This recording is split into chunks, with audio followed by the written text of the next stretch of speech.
Where am I? It's okay. Calm down. Just relax. You're gonna be fine. You got smarter than achieved our objectives. Man's always gonna be better than machine. Unfortunately, you sustained life-threatening injuries. You're stable, but you got a long way to go. Who are you? It's me, Taylor. I think it's time you woke up, don't you?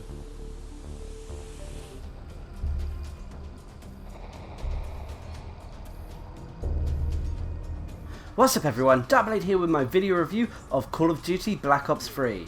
This year's edition of the long-running Call of Duty series was Black Ops 3. Developed by Treyarch and published by Activision, Call of Duty Black Ops 3 was released November 2015 for Xbox One, PS4 and PC, with the PS3 and 360 receiving downgraded versions of the game. The Black Ops series has always been one of the more solid franchises from the Call of Duty series, but can Black Ops 3 change the formula enough to make it worth going back for this year's edition? The story of Black Ops 3's campaign takes place in 2065. The future has seen an increase in cybernetics and robotics, leading to a world that is heavily influenced by computing and AIs. This is where the player comes in. For the first time you get to create your character for the story, and this includes both male and female options. As the story opens, you are part of a Black Ops rescue team who is tasked with extracting a high value target. During the mission, you witness a team of Black Ops operatives who have had various cybernetic enhancements. As the story unfolds, you are recruited into this division and given your own set of cybernetics. These cybernetics include systems that are plugged into your mind to help control your enhancements and bond with your team. You are then sent on a wide variety of missions from wet work to rescue, but at one point you and your partner Hendrix uncover a possible conspiracy that involved human test subjects. At this point the story evolves from a standard military affair to a mystery set in a war-torn location. As you start to uncover things, you will start to witness betrayal, cover-ups, and even situations that will have you questioning your reality. It will have you thinking if your cybernetics were really worth it in the end. The story, like the other Black Ops titles, are full of twists and turns. It is told at a pace that is acceptable. I do believe that the characters could have done with a bit more backstory, or the supporting characters more screen time to help us get sucked into the plot. I did enjoy the AI components of the plot, and that it gave the player a sense of what is real and what is in our character's mind. Anyone who has played a Black Ops title before will know what to expect in terms of the campaign here. Any more I say on the campaign could be considered spoilers. Having completed the main campaign, players will then be given a B-movie style alternative version of the story, in what is known as Nightmare Mode. This version of the campaign pits players against a world that not only has human opponents, but zombies too. It is a nice reward and gives more life to the campaign mode of Black Ops 3. The biggest downfall of the campaign is that it is only for current gen systems, and the content has been cut from the PlayStation 3 and Xbox 360 versions altogether. The story of Black Ops 3 Zombie Mode depends on which map you choose. At the time of this review, I only had access to the Shadows of Evil, that focuses on a group of characters as they try to survive the zombie menace in a fictional city called Morgue City. During your time in this massive city, you will be guided by a mysterious figure known as the Shadow Man. While it is not told as clearly as people would like, finding out the backstories of these characters involved in the Shadows of Evil was a nice touch. The gameplay of Call of Duty Black Ops 3 has been made even smoother and more functional than previous Call of Duties. Although most of it still remains essentially the same, it is still a fast-paced first-person shooter. Is it revolutionary? No, but it works. Not a lot has really changed in the gunplay when it comes to Black Ops 3. While the game maintains the exo-style abilities from Advanced Warfare, it does not go over the top with them. It feels like the vertical and jetpack mechanics have been toned down to balance it with the standard combat that Call of Duty offers us. It does not slow down gameplay though, as agility still plays an important role. Thanks to the cybernetics installed in our bodies, players now have access to a wide range of abilities to either boost their senses or destroy their enemies.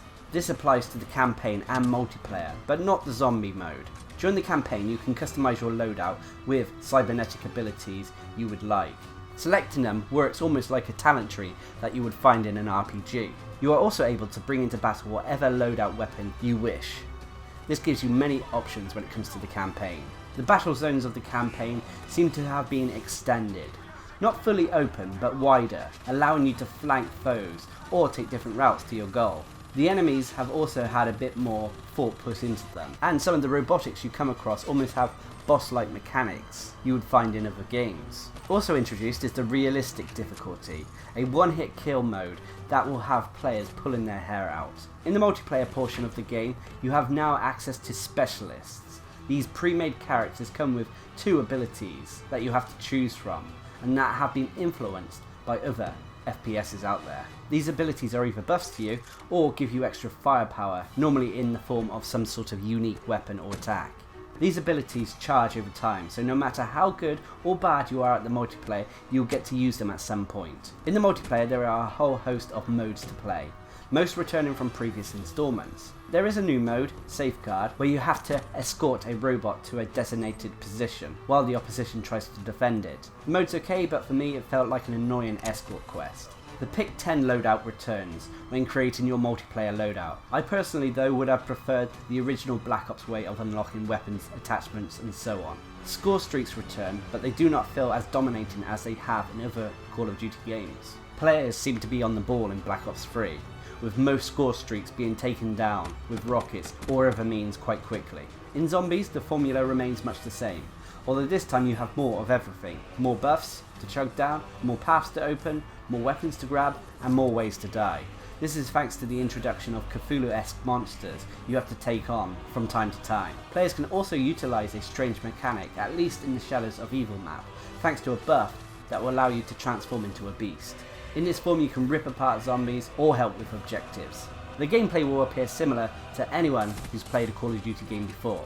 While it is sad that there is nothing groundbreaking here, there is also nothing game-breaking, all that makes Black Ops 3 a no deal in the gameplay department. Now for the first time, every single mode in Black Ops 3 can be played multiplayer. This includes the campaign.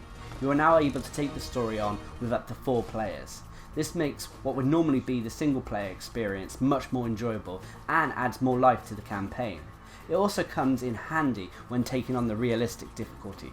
Trust me, you need your friends to get you up a lot if you're trying this difficulty. The presentation of Black Ops 3 is crisp and clear. Character models are highly detailed, even the specialists in the multiplayer are done well. The cutscenes in the campaign have clearly had attention to their facial animation. When playing with friends in the campaign, the cutscenes will sometimes show all players or merge everyone into the same one. The level designs are okay for the best part, however there are truly some mind-bending areas. Being thrown into a World War II battlefield was a joy to behold. The voice acting wasn't the greatest when compared to previous Black Ops in my opinion. It was not bad by any means, but I felt it didn't push the bar any higher. This however may be a result of the script and the plot. The exception to this was hearing Jeff Goldblum, Heather Graham, Neil McDonough and Ron Perlman's banter within the Shadows of Evil zombie map. The soundtrack is fitting to the combat zones you visit and tries to draw you in. However, none of them stood out to me this time. This is probably due to the mileage that the Call of Duty series has had as a franchise. Overall, Call of Duty Black Ops 3 is a refined addition to the series. It has improved on almost every aspect that Call of Duty has to offer. The campaign story may not be the most entertaining, but thanks to being able to play it with friends makes it more enjoyable.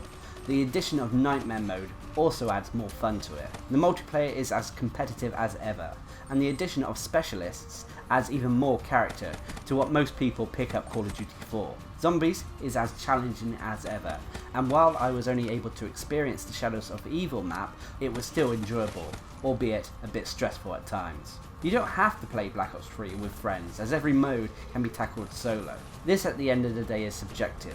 I personally had a blast playing with friends. All being said though, Black Ops 3 gives us a ton of content to tackle. While Call of Duty's quality may have slipped over the past few years, Black Ops 3 has raised the bar for the franchise once again. If you have not played a Call of Duty game for some time, this one may be worth considering if you wanted to get back into the series. Anyway, I've been Darcblade, bringing you my video review of Call of Duty Black Ops 3. Hope you enjoyed the video, thanks for watching, subscribe and like for more.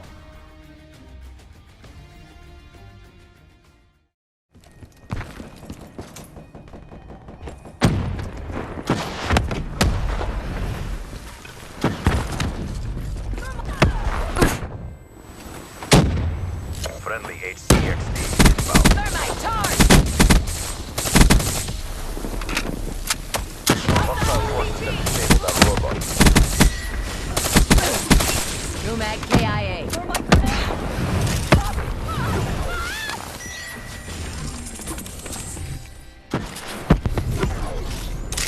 Boost sequence complete. Robot systems are online.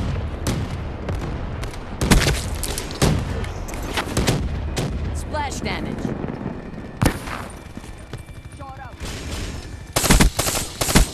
Reaper junked. Robot is closing on target.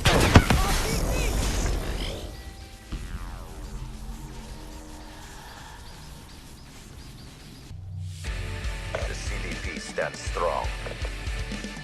Crushed it. Mess with the best, die like the rest.